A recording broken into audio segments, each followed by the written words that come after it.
రాష్ట్ర నలువైపుల నుంచి కూడా జనాన్ని సమీకరించారు. పెద్ద ఎత్తున ఒక బహిరంగ సభని ఈవెంట్ని నిర్వహించారు. ఆ వేదిక మీద ప్రధానమంత్రి గారు వేదిక మీద ఉండగానే చంద్రబాబు నాయుడు గారు, పవన్ కళ్యాణ్ గారు వారి అబ్బాయి ఉపన్యాసాల్లో అనేకమైనటువంటి అసత్యాలను చెప్పేటటువంటి ప్రయత్నం చేశారు. నిన్న ఆ సభ చూసిన తర్వాత అమరావతి అనేది ఒక అంతులేని కథ, దానికి అసలు సశేషం ఉండదు, పునఃప్రారంభం మళ్ళా పునఃప్రారంభం తప్ప ఒక అంతం లేని కథలాగా కొనసాగుతుందనేటువంటి భావన రాష్ట్ర ప్రజానీకానికి కలిగిందని ఈ సందర్భంగా నేను చెప్పదలుచుకున్నాను. నిజంగా 2014లో విడిపోయినటువంటి రాష్ట్రానికి నారా చంద్రబాబు నాయుడు గారు ముఖ్యమంత్రిగా ప్రమాణ స్వీకారం చేసిన తర్వాత రాజధాని లేనటువంటి రాష్ట్రానికి అమరావతిని రాజధానిగా నిర్ణయించుకొని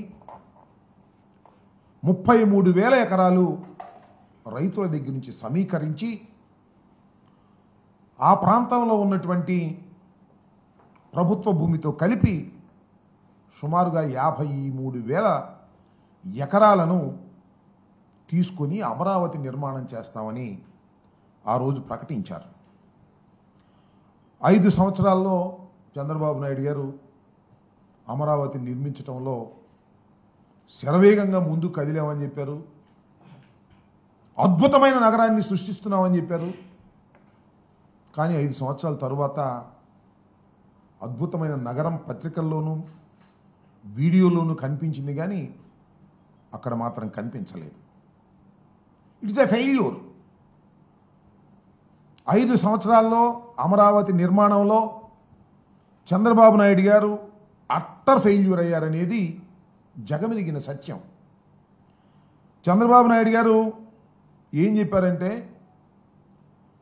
ఈ 5 సంవత్సరాల్లో 48,000 కోట్ల రూపాయలు ఖర్చు పెడతానని చెప్పారు. 48,000 కోట్ల రూపాయలు ఖర్చు పెడతామని చెప్పారు. 41,170 కోట్లు టెండర్లు పిలిచారు. విన్నారు కదా, 48,000 కోట్లు ఖర్చు పెడతామన్నారు. 41,000 కోట్ల రూపాయలు పైచిలకు టెండర్లు పిలిచారు. ఖర్చు పెట్టింది ఎంత అంటే 5,587.28 కోట్ల రూపాయలు ఖర్చు పెట్టారు. చెప్పింది ఏంటి, చేసింది ఏంటి చూస్తే మనకు అర్థమవుతుంది. 5 సంవత్సరాల్లో అట్టర్ ఫెయిల్యూర్ అయ్యి అమరావతి అనేది ఒక భ్రమరావతిగా చిత్రీకరించి చిత్తుగా ఓడిపోయినటువంటి సందర్భాన్ని ఇక్కడ గుర్తు చేసుకోవాల్సినటువంటి అవసరం ఉన్నది. ఇక్కడ ఒక విషయాన్ని నేను చెప్పదలుచుకున్నాను.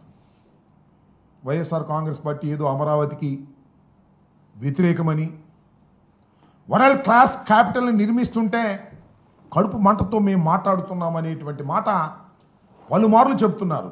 ఇది వాస్తవం కాదని చెప్పదలుచుకున్నాను. ఆంధ్రప్రదేశ్ విడిపోయింది, గాయపడి విడిపోయింది.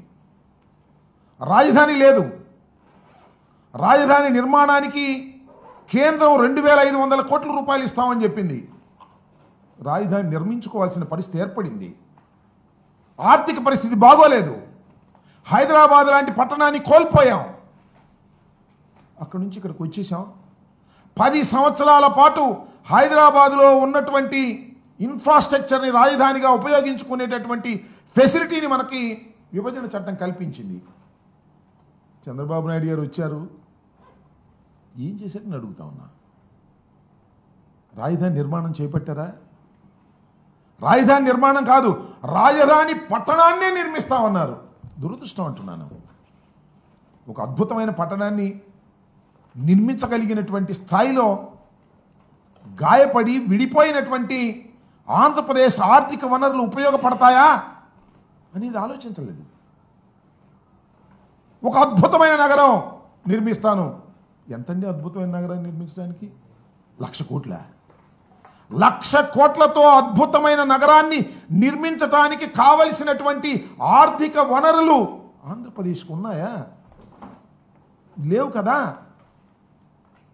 లేకపోయినా నేను నిర్మిస్తానని చంద్రబాబు నాయుడు గారు కలలుగా అన్నారో లేకపోతే ఆశపడ్డారో నాకు తెలియదు, కానీ కొంప ముంచేశారని ఈ సందర్భంగా నేను చెప్పదలుచుకున్నాను. 5 సంవత్సరాల పాటులో నేను ఇంతకుముందు చెప్పినట్టుగా 48,000 కోట్లు ఖర్చు పెడతామని కేవలం 5,000 పైచీలు కోట్లు ఖర్చు పెట్టి గంగలో ముంచేశారు. రైతుల దగ్గర నుంచి 33,000 ఎకరాలను సేకరించారు. రైతులకు ఏం చెప్పారండి? అద్భుతమైన ఫ్లాట్లు ఇస్తామన్నారు, రిటర్నబుల్ ఫ్లాట్స్ ఇస్తామన్నారు, మిమ్మల్ని లక్షాధికారులను చేస్తామన్నారు. ఎంత చేశారండి? ఇప్పటివరకు ఇచ్చారా? 68% మాత్రమే రిజిస్టర్ చేశారు. ఇంకా 32% ఇంకా రిజిస్టర్ కాల. చంద్రబాబు నాయుడు గారు అధికారంలోకి వచ్చే సంవత్సరం అయినా కూడా రిజిస్టర్ కాల. ఎవరు మోసం చేస్తున్నారు రైతుల్ని, అమరావతిని? అమరావతిని ఎవరో విధ్వంసం చేశారంటున్నారే. అమరావతికి పేరు పెట్టింది చంద్రబాబే, అమరావతిని విధ్వంసం చేస్తుంది కూడా చంద్రబాబే. ఇది గమనించమని కోరుతూ ఉన్నా నేను. మేము ఇదేదో కడుపు మంటతోనో మరో రకంగానో చెప్పేటటువంటి పరిస్థితి కాదు. ఉన్న వాస్తవాలను చెప్పేటటువంటి పరిస్థితికి మేము ప్రయత్నం చేస్తున్నాం. ఎస్, జగన్మోహన్ రెడ్డి గారు అధికారంలోకి వచ్చారు, ఆర్థిక వనరులు లేవు. ఆ రోజున చెప్పాం, ఈ రోజున చంద్రబాబు అదే చెప్తున్నాడు. చంద్రబాబు గారు ఏమన్నారండి? సెల్ఫ్ సస్టైన్ టౌన్ అంటే ఇది తన డబ్బులు తానే సృష్టించుకుంటుంది, మనకేం పెట్టుబడి పెట్టాల్సిన అవసరం లేదని చెప్పలేదా? మేమేం చెప్పాం? మేము హైకోర్టులో, సుప్రీంకోర్టులో కూడా అఫిడవిట్స్ వేసాం. అయ్యా, రాష్ట్ర పరిస్థితి లేదు, ఇది ఆర్థికంగా ఇంత ఖర్చు పెట్టలేం, దీన్ని అభివృద్ధి చేయలేం అని చెప్పాం.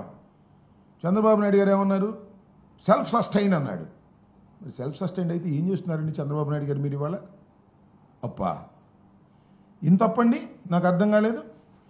భయంకరమైనటువంటి అప్పు తీసుకొస్తున్నారు ఇవాళ మీరు.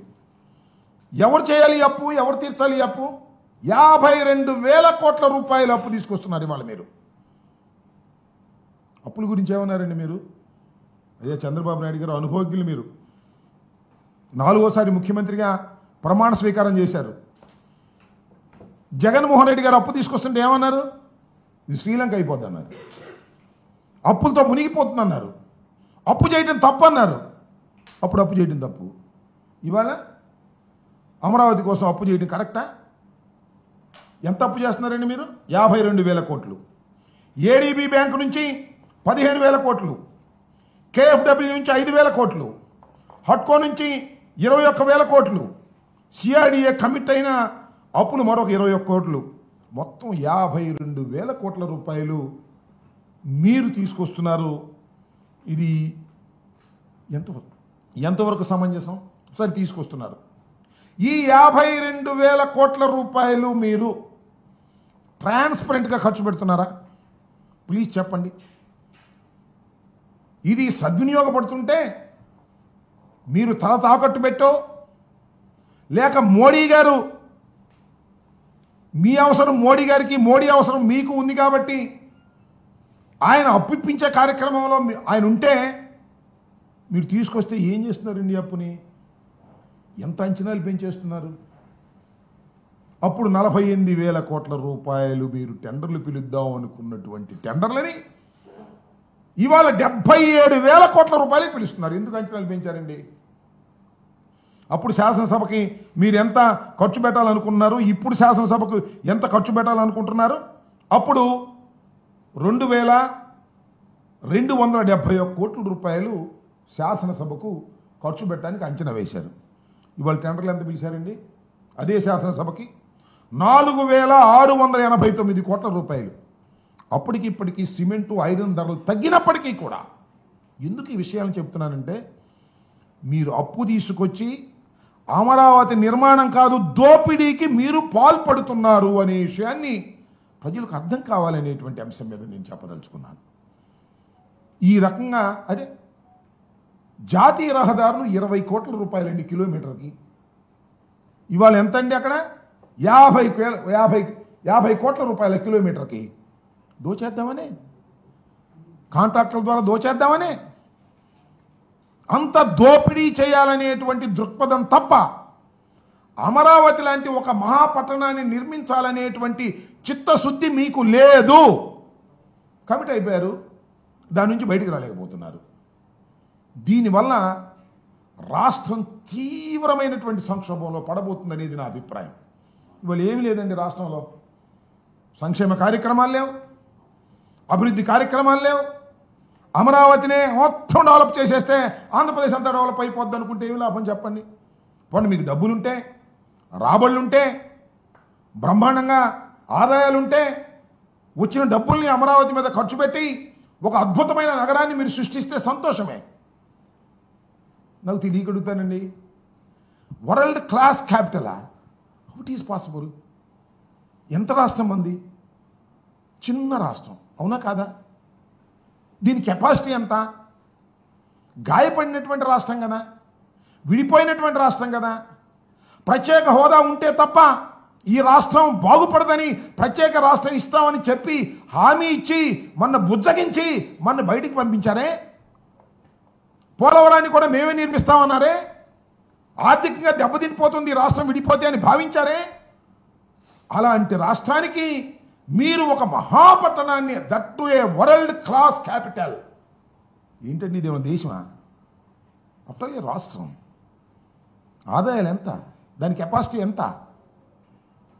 ఏమిటి చంద్రబాబు నాయుడు గారు ఏం చేస్తున్నారు? మిమ్మల్ని ఏమైనా అంటేనేమో బాగా అనుభవజ్ఞులు, టాల్ పర్సన్, మీకు అనేకమైనటువంటి పత్రికలు బలం ఉంది, దానికి తోడు మోడీ గారితో మీకు అవసరం ఉంది, ఆయనతో మీకు, మీతో అవసరం ఆయనకి ఉంది కాబట్టి ఆయన పొగిడేస్తాడు మిమ్మల్ని, మీరు ఆనందపడిపోతారు.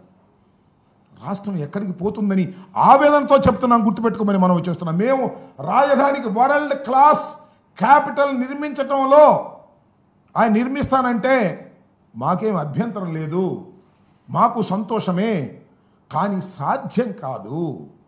సాధ్యం కాదని అమరావతి 1 నిరూపించింది 5 ఏళ్లలో.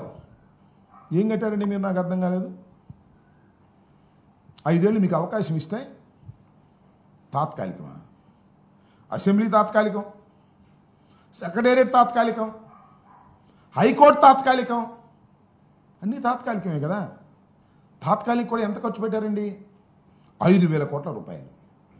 కేంద్ర ప్రభుత్వం 2,500 కోట్ల రూపాయలు ఇస్తే రాజధాని నిర్మాణానికి, రాజధాని నిర్మాణం కాదు, అసెంబ్లీ, సెక్రటేరియట్, హైకోర్టు నిర్మించేస్తే సరిపోతుంది. కానీ ఒక మహాపట్టణాన్ని నిర్మించేస్తాం నది ఒడ్డున అనేటువంటి మాట మీరు మాట్లాడారు. అక్కడ పరిస్థితులు ఏంటండి? స్క్వేర్ ఫీట్కి ఎంత అవుతుందండి? దాని లోతు ఎంతండి? ఆ సాయిల్ ఎలాంటిదండి? ఇవన్నీ అబ్జర్వ్ చేయకోకుండా మీరు 6 లక్షల చదరపు అడుగులు నిర్మాణం చేశారు మీరు, భవనాలు, 6 భవనాలు. ఈ 5,000 కోట్ల పై చిలుకులో ఒక్కొక్క స్క్వేర్ ఫీట్ ఎంత ఖర్చు పెట్టారు తెలుసా? 11,000 రూపాయలు ఖర్చు పెట్టారు. ఎక్కడా లేదు అప్పుడు. 11 స్క్వేర్ ఫీట్కి 11,000 కోట్ల రూపాయలు ఖర్చు పెట్టి గంగపాలు చేశారు. డబ్బులన్నీ కూడా దోచేసుకున్నారు మీరు. ఇవాళ మళ్ళా అమరావతి 2 అని ప్రధానమంత్రి గారిని పిలిచారు. ప్రధానమంత్రి గారు మీ దగ్గర ఉన్న పార్లమెంట్ సీట్లు అవసరం కాబట్టి ఆయన వచ్చాడు. నాకు తెలియకూడదండి చంద్రబాబు నాయుడు గారు, మీరు ప్రధానమంత్రి గారికి మీరు అవసరం, మీకు ప్రధానమంత్రి గారు అవసరం. లోన్లు ఎందుకండి? గ్రాంట్ తీసుకురండి, శభాష్, మెచ్చుకుంటాం. ఒక 50,000 కోట్ల రూపాయలు గ్రాంట్ తీసుకొచ్చి మీరు ఖర్చు పెట్టండి. అప్పు తీసుకొచ్చి ఖర్చు పెట్టి ఏం చేస్తాం? ఎవరినైతే పెడతాం? ఇదంతా కూడా ఇలాంటి దుర్మార్గమైనటువంటి ఆలోచనలు చేసి మేము విధ్వంసం చేశామంటారు. మేము కాదు విధ్వంసం చేసింది, మీరు విధ్వంసం చేశారు. చిత్రం అండి. మరొకటి ఆశ్చర్యంగా ఉంది, నాకు అర్థం కాలేదు. ఒక పక్కన 5 సంవత్సరాల్లో చంద్రబాబు నాయుడు గారికి 14 నుంచి 19 వరకు అవకాశం ఇస్తే అమరావతిని 53,000 ఎకరాలు పెట్టుకొని సర్వనాశనం చేసి అన్నీ తాత్కాలికం చేసి మళ్ళీ వాళ్ళు అంటాడు ఇంకో 45,000 ఎకరాలుగా తీసుకుంటా అంట. ఏం చేసుకుంటావు స్వామి 45,000 ఎకరాలు? ఇప్పుడు ఇచ్చిన రైతులే లబోదిబోమంటున్నారే, ధరలు పడిపోయి లబోదిబోమంటున్నారు. నువ్వు అధికారంలోకి వస్తే ఏదో సింగిల్ రాజధాని అయిపోద్ది, అద్భుతం అయిపోద్ది, అసలు మా భూములన్నీ పెరిగిపోతాయి అని అప్పులు చేసుకున్నారండి చాలామంది. ఇవాళ ఏమైంది? కొనేవాళ్ళు లేడు. అమ్మేవాళ్ళు ఉన్నా కూడా కొనేవాళ్ళు లేనటువంటి దౌర్భాగ్యమైన పరిస్థితికి వాళ్ళ అమరావతి నెట్టబడితే మళ్ళా 45,000 ఎకరాలు మళ్ళా పూలింగ్ తీసుకుంటా అంట. ఒక ఇంటర్నేషనల్ ఎయిర్పోర్ట్ కడతారంట. ఏమంటే గన్నవరంలో వైసీపీ ప్రభుత్వం ఉన్నప్పుడు కేంద్ర ప్రభుత్వ సహకారంతో ఒక టెర్మినల్ తీసుకొచ్చి ఇంటర్నేషనల్ ఎయిర్పోర్ట్గా దాన్ని మేము తీర్చిదిద్ది ప్రయత్నం చేస్తే దాని పక్కనే ఇంకో ఇంటర్నేషనల్ ఎయిర్పోర్ట్ అంట, 5,000 ఎకరాలంట. ఆయన ఇంటి పక్కనే ఉండాలనో ఏమో మరి. అక్కడ ఈ మధ్యన బాలకృష్ణ కూడా పొలం కొన్నాడు అన్నారు, మరి ఎంతవరకు నిజమో నాకు తెలియదు. ఏంటిదంతా కూడా ఒక విచిత్రమైనటువంటి పరిస్థితుల్ని మీరు క్రియేట్ చేస్తున్నారు. ఇది ధర్మం కాదు. ఈ రాష్ట్రం ఇవాళ అప్పుల ఊబిలో దిగబడిపోతున్నటువంటి తరుణంలో మీరు ఒక ఊహా చిత్రాన్ని చూపించి ప్రజల్ని మోసం చేసేటటువంటి కార్యక్రమం చేస్తున్నారు. నాకు తెలియకడుగుతానండి, చంద్రబాబు నాయుడు గారు గత 5 సంవత్సరాల్లో పూర్తి చేయనటువంటి రాజధానిని మీరు రాబోయే 3 సంవత్సరాల్లో పూర్తి చేయగలరా? చెప్పండి, చేయగలరా? నేను ఇంకోటి కూడా చెప్తున్నా, రాష్ట్ర ప్రజానీకాన్ని ఆలోచించమని మనవి చేస్తున్నా. మరి ముఖ్యంగా అమరావతి ప్రాంతంలో ఉన్నటువంటి ప్రజానీకాన్ని ఆలోచించమని మనవి చేస్తున్నా. ఏదో జగన్మోహన్ రెడ్డి గారు, YSR Congress party Amaravati world class క్యాపిటల్కి వ్యతిరేకమని దయచేసి అనుకోకండి. అది సాధ్యం కాదనేది మా అభిప్రాయం. ఇవాళ మీరు మోసం చేస్తున్నారు, అన్యాయం చేస్తున్నారు, అక్రమం చేస్తున్నారు. దీనిలో అనేకమైనటువంటి విషయాలు దాగి ఉన్నాయి. అవన్నీ కూడా మీరు ఇవాళ బయట పెట్టకోకుండా ఏదో రకంగా దీన్ని మసిపూసి మారేడుకాయ చేయాలనేటువంటి ప్రయత్నం ఇవాళ మీరు చేయటం చాలా దురదృష్టకరమైనటువంటి పరిణామాన్ని కూడా నేను ఈ సందర్భంగా చెప్పదలుచుకున్నాను. గ్రాంట్ తీసుకురాలేరు. ఇవాళ చూశాను నేను డయాస్ మీద, సరే ఒకరి అవసరం ఒకరికి ఉంది కదా, పరస్పరం కొట్టుకున్నారు డబ్బా. చంద్రబాబు నాయుడు గారిని ఆయన కొట్టాడు డబ్బా, మరి చంద్రబాబు నాయుడు గారేమో ఈయన కొట్టాడు డబ్బా. ఇద్దరు పరస్పర డబ్బాలు కొట్టుకునే కార్యక్రమం తప్ప ఎంత ఖర్చు పెట్టారండి నిన్న ఈవెంట్కి? ఎన్ని 100 కోట్లు ఖర్చు పెట్టారు ఈవెంట్కి? ప్రజాధనం దుర్వినియోగం అయిపోవటమే కదా. అదే స్వామి చెప్పినట్టు మళ్ళీనా ఏంది? మళ్ళీ ఒకసారి చేశారుగా, అద్భుతంగా చేశారు ఒకసారి. చంద్రబాబు నాయుడు గారు ఏమన్నారండి? చంద్రబాబు నాయుడు గారికి గిట్టకపోతే ఏమంటాడో అసలు అర్థమే కాదు. మోడీ గారు మట్టిను నీరు తీసుకొచ్చి మా మొహాన్ని కొట్టాడు అన్నాడు, అన్నదా? పవన్ కళ్యాణ్ గారు ఏమన్నారు? పాసిపోయిన లడ్డూలు ఇచ్చారని మోడీ గారు అన్నాడు. మీకు ఇష్టం లేకపోతేనేమో ఇష్టం వచ్చినట్టు మాట్లాడతారు, మీకు అవసరం ఉంటే మాత్రం ఒకరి భుజాన ఒకరు ఎక్కి ఒకరినొకరు పొగుడు కార్యక్రమం చేసుకుని మాకేం అభ్యంతరం లేదు, మీరు ఇష్టం వచ్చినట్టు పొగుడుకోండి. కానీ మా బాధ అంతా ఏమిటయ్యా అంటే, అసాధ్యం కానటువంటి అమరావతిని సాధ్యమని చెప్పి అప్పులు తీసుకొచ్చి ఈ రాష్ట్రాన్ని నట్టేట ముంచేటటువంటి కార్యక్రమం చంద్రబాబు నాయుడు గారు చేస్తున్నారు. ఇది అధర్మం. దీనివల్ల రాష్ట్రం తీవ్రంగా నష్టపోయేటటువంటి పరిస్థితి ఏర్పడుతుందనేది గమనించాలని కూడా ఈ సందర్భంగా నేను చెప్పదలుచుకున్నాను. ముఖ్యంగా చంద్రబాబు నాయుడు గారు మరి ఆయన ధోరణి ఏంటో నాకు అర్థం కాల. ఒకసారి 5 సంవత్సరాలు ముఖ్యమంత్రిగా పనిచేశారు. అమరావతి ఒక భ్రమరావతి అనేది ప్రజలు గమనించారు. చివరికి అమరావతి ప్రాంతంలోనే ఆయన ఓడించారు. అయినా ఆయనకి బుద్ధి రాలే, ఆత్మవిమర్శ చేసుకోవాలా, ఇంకా పెద్దది కావాలనేటువంటి తాపత్రయంతో ఆయన చేస్తున్నటువంటి కార్యక్రమం చాలా అన్యాయమైనటువంటి కార్యక్రమం. దీన్ని ప్రజలు అర్థం చేసుకోవాలనేది మా బాధ తప్ప మేమేదో అమరావతి అద్భుతంగా జరుగుతుంటే మా కడుపు మండి మేమేదో చేస్తున్నాం అనేది కాదు. అమరావతి అనేది ఈ రాష్ట్రం ఒక అద్భుతమైన నగరాన్ని తీర్చిదిద్దటానికి కావలసినటువంటి ఫండ్స్ లేవు. ఆ ఫండ్స్ లేకపోవటం వల్ల అప్పులు పాలైపోయి మనం చూసాం కదా. మీరు చాలామందికి మన టోల్గేట్ దగ్గర ఈ పక్కన ఒక పెద్ద అంతస్తుల మేడ ఉంటుంది చూశారు కదా, వెంజులానో ఏదో. పాపం ఆయన ఇట్టా కట్టి అప్పులు పాలైపోయాడు.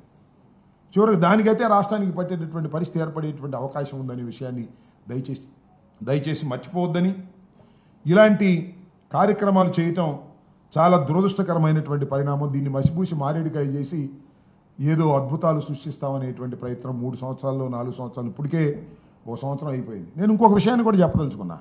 అసలు ఎప్పుడు కూడా ఈ ప్రజాస్వామ్య దేశంలో 5 సంవత్సరాల తర్వాత ఎన్నుకున్న తర్వాత మళ్ళీ 6వ సంవత్సరంలో ఎన్నుకుంటారో ఎన్నుకోరో అర్థం కానిటువంటి పరిస్థితులు ఉన్నాయి వాళ్ళ రాష్ట్రంలో, దేశంలో కూడా ఉన్నాయి. కాకపోతే మోడీ గారు 3వసారి ఎన్నిక కాబడ్డాడు, అది వేరే అంశం. కానీ ఒకసారి వచ్చిన ప్రభుత్వం మళ్ళీ వస్తో రాదో తెలియనటువంటి అగమ్య గోచరమైన పరిస్థితులు ఉంటాయి రాజకీయంగా. అలాంటిది 1,00,000 కోట్లు పెట్టి ఒక మహాపట్నాన్ని నిర్మించేస్తామంటే 3 సంవత్సరాలు అయిపోయేది కాదు, 5 సంవత్సరాలు అయిపోయేది కాదు. అది 10 సంవత్సరాలు పట్టేటువంటి కార్యక్రమం ఉంటుంది. నేను అడుగుతా ఉన్నా ఇంకో మాట. చంద్రబాబు నాయుడు గారు మొన్న ఈ మధ్యన మీటింగ్ పెట్టారు కదా మీరు రైతులతో. రైతులు ఏమన్నారు?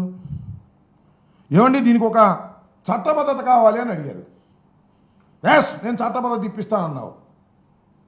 నేను మోడీ గారిని అడిగావా డ్యాష్ మీద? ఊరిని గ్యాస్ కొట్టడం తప్ప, ఆయనకి నువ్వు ఆయనకి గ్యాస్ కొట్టడం తప్ప దీనికి ఒక చట్టబద్ధత కావాలని అడిగావా? అడగలా. ఓకే, అప్పు సంగతి సరే. ఏమండి మోడీ గారు, భారత ప్రధాని గారు, మీరు మా రాష్ట్రం వచ్చారు, మా అమరావతిని పునఃప్రారంభించారు, మా గ్రాంట్ ఇవ్వండి ఒక 25,000 కోట్లని అడిగారా? అది అడగలా. రైతుల్ని నట్టేట ముంచేటటువంటి కార్యక్రమం ఇవాళ చంద్రబాబు నాయుడు గారు చేస్తున్నారు. ఈ 33,000 ఎకరాలు ఇచ్చినటువంటి రైతులు మళ్ళా 45,000 ఎకరాలు మళ్ళా నువ్వు సేకరిస్తే కొనేవాడేవాడు? అమ్ముడు పోయేది ఎక్కడా? రేట్లు పెరిగేది ఎక్కడా? ఒక అంతులేని కథలాగా అమరావతి ముందుకు సాగటం తప్ప అమరావతి అభివృద్ధి చేసేటటువంటి పరిస్థితి లేదు, ఆ ఆర్థిక స్తోమత లేదు. వచ్చిన అప్పులు కూడా మీరు ట్రాన్స్పరెంట్గా ఖర్చు పెట్టకోకుండా అవినీతి పరంగా ఖర్చు పెట్టేటటువంటి కార్యక్రమంలోకి మీరు వెళ్ళిపోతున్నారు. అనేక రకాలైనటువంటి కార్యక్రమాలు మీరు చేస్తున్నారు. ఇది దుర్మార్గమైనటువంటి కార్యక్రమం. దీని మీద మేమేదో అమరావతికి వ్యతిరేకమని అసలు నేను ఎదిగడుతానండి. అమరావతి జగన్మోహన్ రెడ్డి గారు ఉన్నప్పుడు అమరావతిని డెవలప్ చేయాలని ప్రయత్నం చేస్తే కోట్లకి వెళ్ళి ఎన్ని స్టేలు తీసుకొచ్చారండి గుట్టలుగా. కోర్స్ మాది 3 రాజధానులు అనుకున్నా కూడా అమరావతిని అభివృద్ధి చేయాలనేటువంటి మా సంకల్పంతో మాకున్నంతకి ఫైనాన్షియల్గా ఉన్నంత వరకు చేయాలని అనుకుంటే ఎన్ని స్టేలు తీసుకొచ్చారు మీరు? ఒక పైసా ఖర్చు పెట్టని ఇచ్చారా? అంటే మీరు చేయాలి లేకపోతే ఎవడు చేయకూడదు అనేటువంటి పద్ధతుల్లో మీరు వ్యవహారం చేశారు. అన్నీ తాత్కాలికమే. 5 సంవత్సరాల్లో ఇంకొంది 4 సంవత్సరాలు. ఈ 4 సంవత్సరాల తర్వాత మీరు అధికారంలోకి వస్తారో రారో ఆ భగవంతుడు తెలియాలి, ప్రజలకు తెలియాలి. ఈ 4 సంవత్సరాలు 3 సంవత్సరాల్లో పూర్తి చేస్తామంటున్నారు. 3 సంవత్సరాల్లో మీరు పూర్తి చేసేది పునాదుల లెవెల్ నుంచి పైకి కూడా తీసుకొచ్చేటటువంటి పరిస్థితి లేదు. అమరావతి అనేటువంటి ప్రాంతం, ఆ కృష్ణా నదీ పరివాహక ప్రాంతంలో ఆ ఉన్నటువంటి ప్రాంతం లోతట్టు ప్రాంతాలు, అక్కడ ఏది కట్టాలన్నా కూడా మామూలు రాఖీ ప్రాంతంలో కన్నా 3 అయ్యేటటువంటి పరిస్థితులు ఉన్నాయనేది జగమెరిగినటువంటి సత్యం. 1 రూపాయి ఖర్చు అయ్యే చోట 3 రూపాయలు ఖర్చు అయ్యేటటువంటి పరిస్థితి ఉంది. అలాంటి ప్రదేశాన్ని మీరు ఎన్నుకున్నారు, అక్కడ మీరు పప్పులో కాలేశారు. దీనివల్ల రాష్ట్రానికి తీవ్రమైనటువంటి నష్టం జరుగుతుందనే విషయాన్ని దయచేసి గమనించాలని కూడా ఈ సందర్భంగా చంద్రబాబు నాయుడు గారికి చెప్పదలుచుకున్నాను. కాబట్టి ఇదంతా ఊహా ప్రపంచంలో తేలుతున్నటువంటిది భ్రమరావతి తప్ప ఇది అమరావతి కాదు. అమరావతిని కూడా చంద్రబాబు నాయుడు గారు రాబోయే 4 సంవత్సరాల్లో పూర్తి చేసే పరిస్థితి లేకపోగా తీసుకొచ్చిన అప్పులన్నీ కూడా కాజేసేటటువంటి కార్యక్రమం, కమిషన్లు కాజేసేటువంటి కార్యక్రమంలో నిమగ్నమై ఉన్నారనేదే ఇక్కడ మేము చెప్పదలుచుకున్నటువంటి అంశమని మీ ద్వారా రాష్ట్ర ప్రజానీకానికి తెలియపరుస్తున్నాను. చంద్రబాబు నాయుడు గారికి తెలియపరిచినా ఇంకా మళ్ళీ ఆయన రిటర్న్ వచ్చే పరిస్థితి లేడు, వెళ్ళిపోయాడు. ఏదో ఒక విధంగా ఈ ఫెయిల్యూర్ అయిపోయినటువంటి అమరావతిని సక్సెస్ చేయాలనేటువంటి తాపత్రయం. కానీ స్వామి చెబుతారే అక్క ఆరాటమే కానీ బావ బతకడనేటువంటి పరిస్థితుల్లో ఇవాళ రాష్ట్ర ఆర్థిక పరిస్థితులు ఉన్నాయి. ఇది చాలా సాహసోపేతమైనటువంటి పరిస్థితి. ప్రజల యొక్క ఆర్థిక స్థితిగతుల్ని తాకట్టు పెట్టి చంద్రబాబు నాయుడు గారు చేస్తున్నటువంటి ఘోర తప్పిదమని ఈ సందర్భంగా మీ ద్వారా చెప్పదలుచుకున్నాను. ఒక్కటి కూడా. మరి ప్రధానమంత్రి గారు సాక్షాత్తు మన ఆంధ్రప్రదేశ్కి వచ్చారు కదా, ఇన్ని విభజన హామీలు ఉన్నాయి, మనకు రావాల్సిన డబ్బులు ఎక్కడున్నాయి, కరెంటు బకాయిలు రావాల్సినవి ఉన్నాయి పక్క రాష్ట్రం నుంచి. ఇన్ని ఉన్నా కూడా ఒక్క ఈ విభజన హామీ గురించి కూడా ప్రస్తావన చేయనటువంటి పరిస్థితిలో ఇవాళ చంద్రబాబు నాయుడు గారు ఎందుకున్నారో నాకు అర్థం కాల. ఒక్కటి కూడా అడగల. గ్రాంట్ అడగపోతే అడగపోయారు. ఒక్క హామీలు నెరవేర్చమని అడగనటువంటి సందర్భం ఉంది. పోలవరం ఎత్తు గురించి మాట్లాడామా? దాని గురించి మాట్లాడాలా? పోలవరం ఎత్తు తగ్గించేశారు, దాని గురించి కూడా చంద్రబాబు నాయుడు గారు డయాస్ మీద వచ్చినటువంటి అవకాశాన్ని ప్రధానమంత్రి గారి దగ్గర ప్రస్తావన చేయలేకపోయినటువంటి దుస్థితిలో ఇవాళ ఈ రాష్ట్ర ప్రభుత్వం ఉంది. ఇది చాలా అన్యాయమైనటువంటి కార్యక్రమం. దీని మీద మరి ప్రజలు ఆలోచించాలని ఈ సందర్భంగా నేను చెప్పదలుచుకున్నాను. మూడు రాజధానుల పేరు మీదనే మీరు మీ హయాంలో ఉన్నప్పుడు మూడు రాజధానుల పేరు చెప్పారు కదా, మిమ్మల్ని ఓడించడానికి కూడా అదే ప్రధాన అంశం. అమరావతిని మీరు దృష్టి పెట్టించారనేది ఒక్క విషయం, నాశనం చేశారని. ఎస్, మా మూడు రాజధానుల వల్లే మేము ఓడిపోయాం అనుకుంటే ఆయన భ్రమరావతి వల్లే ఓడిపోయాను ఆయన అనుకోవాలిగా. ఇప్పుడు బ్రహ్మత్వాన్ని కాదు, అంతకుముందు ఆయన ఓడిపోయాడు కదా. నేను చెప్పేది ఆయన ఓడిపోయాడుగా. ఆయన చివరికి అమరావతిలోనే ఓడిపోయాడుగా. అమరావతిని డెవలప్ చేయలేక ఓడిపోయాడు అనుకోవాలి కదా. అమరావతిని సెలెక్ట్ చేసుకోవటం వల్లే ఓడిపోయాడు అనుకోవాలి కదా. ఒక్కొక్క ఓటమికి 1,00,000 కారణాలు ఉంటాయి. చివరికి నేను చెప్పదలుచుకుంది ఏంటంటే, అమరావతి అనేది అద్భుత నగరంగా తీర్చిదిద్దుతామని చెప్పినటువంటి అమరావతిలోనే చంద్రబాబు నాయుడు గారి తెలుగుదేశం పార్టీ చిత్తుగా ఓడిపోయినా కూడా ఆయనకి జ్ఞానోదయం కానటువంటి పరిస్థితి ఉన్నది అని నేను భావిస్తూ ఉన్నా. 1,00,000 కారణాలు ఉండొచ్చు ఓటమికి. అమరావతి ఒక కారణం కావచ్చు, లేదా మూడు రాజధానులు ఒకటి కారణం కావచ్చు, మరొకటి కారణం కావచ్చు, వాళ్ళు ముగ్గురు ఏకం కావడం కారణం కావచ్చు, 1,00,000 కారణాలు కావచ్చు. కానీ ఇక్కడ నేను చెప్పదలుచుకున్నటువంటి అంశం ఏమిటంటే, అమరావతి అనే ఒక మహాపట్టణాన్ని నిర్మించడానికి రాష్ట్ర ప్రభుత్వం తలపెట్టడం అనేది సైద్ధాంతికంగా తప్పని, అంత ఆర్థిక పరిస్థితి ఈ రాష్ట్రానికి లేదని, ఇది చాలా తప్పుడు నిర్ణయం అనేది మా అభిప్రాయం. ఆ తప్పుడు నిర్ణయం అనేది అమరావతి 1లో రుజువైంది, అమరావతి 2లో కూడా రుజువు కాబోతుంది. 45,000 ఎకరాల అదనంగా తీసుకోవటం వల్ల ఇంతకుముందు ఇచ్చిన రైతులు కూడా తీవ్రమైనటువంటి అన్యాయానికి గురికాక తప్పదనే విషయాన్ని కూడా నేను చెప్పదలుచుకున్నాను. అమరావతిని ఈ 4 ఏళ్లలో పూర్తి చేస్తాము అని వాళ్ళు ఛాలెంజ్ అంటున్నారు. మీరు దీనికి నేను ఒక మాట చెబుతున్నా. గతంలో ఏం చెప్పాడు చంద్రబాబు నాయుడు గారు? 2014-19లో ఎన్ని గ్రాఫిక్స్ చూపించాడు. ఇవాళ కూడా నిన్న గ్రాఫిక్స్ చూస్తున్నాను నేను. అద్భుతమైన graphics. Is a self sustain అంటున్నాడు. ఏముంది అక్కడ? అమరావతి రోజు మనం వెళ్ళి వచ్చేదే కదా, మేము వెళ్తున్నాం కదా. దూరం ఉండోడి గ్రాఫులు చూసి కంగారు పడతాడేమో కానీ రోజు వెళ్తున్నాం కదా. మొన్న వర్షం పడితే ఏమైందండి అమరావతి? మొన్న వర్షాలు కురిసినప్పుడు ఏమైంది అమరావతి? మునిగిపోలా? కార్లు వెళ్ళడానికి ఆగిపోలా? ఏంటిది? సో చంద్రబాబు నాయుడు గారు గతంలో కూడా అమరావతిని అద్భుతంగా తీర్చిదిద్దామని చెప్పి తీర్చిదిద్దలేక ఫెయిల్ అయ్యి అన్నీ తాత్కాలికంగా కట్టి, నేను తెలియకొడతానండి, సెక్రటేరియట్ 11 అంతస్తులు వేయడానికి కావాల్సిన పునాదులు వేసామన్నారు. దాని మీద వేయొచ్చుగా. మళ్ళీ ఎందుకు కొత్తగా కడుతున్నారు నాకు అర్థం కాల. ఏం చేయాలి? ఇప్పుడు అసెంబ్లీ తాత్కాలికంగా కట్టారు, హైకోర్టు తాత్కాలికంగా కట్టారు, సెక్రటేరియట్ తాత్కాలికంగా కట్టారు, 5,000 కోట్లు ఖర్చు పెట్టారు, మళ్ళీ పర్మనెంట్గా కడతారు. ఇవన్నీ ఏం చేయాలి చెప్పండి? తాత్కాలికంగా కట్టిని ఎందుకు తాత్కాలికంగా కట్టాలి? నువ్వు చేసిన తప్పేంటి? 10 సంవత్సరాల పాటు హైదరాబాద్ రాజధానిగా ఏర్పాటు చేసుకో, నీ ఉమ్మడిగా ఉండొచ్చు అని చెప్తే అది వదిలేసి పారిపోయించావు కదా. నీ తప్పిదం కాదు అది, నీ దుర్మార్గం కాదు అది. నిన్ను తంతే ఇక్కడికి వచ్చావు కదా. నువ్వు ఇక్కడికి వచ్చి అన్ని తాత్కాలికం అని కట్టి రాష్ట్రాన్ని సర్వనాశనం చేసావా 5,000 కోట్ల రూపాయలు ఖర్చు పెట్టి. ఎవరు తప్పు చేశారు? ప్రజలు తప్పు చేశారు, నువ్వు తప్పు చేశావు. నువ్వు తప్పు చేసి కట్టుబట్టలతో వచ్చానంట. కట్టుబట్టలు ఎవరు రమ్మన్నారు? నిన్ను 10 సంవత్సరాలు అక్కడ రాజధానిగా ఉండమన్నారు. మిమ్మల్ని 10 సంవత్సరాలు ఇన్ఫ్రాస్ట్రక్చర్ కట్టుకోమన్నారు. 2,500 కోట్ల రూపాయలు మేము ఇస్తామన్నారు. ప్రత్యేక హోదా ఇస్తామన్నారు. పోలవరం నిర్మాణం చేస్తామన్నారు. ఏదైంది ఒకటి చెప్పు? పోలవరం నిర్మాణం అయిందా?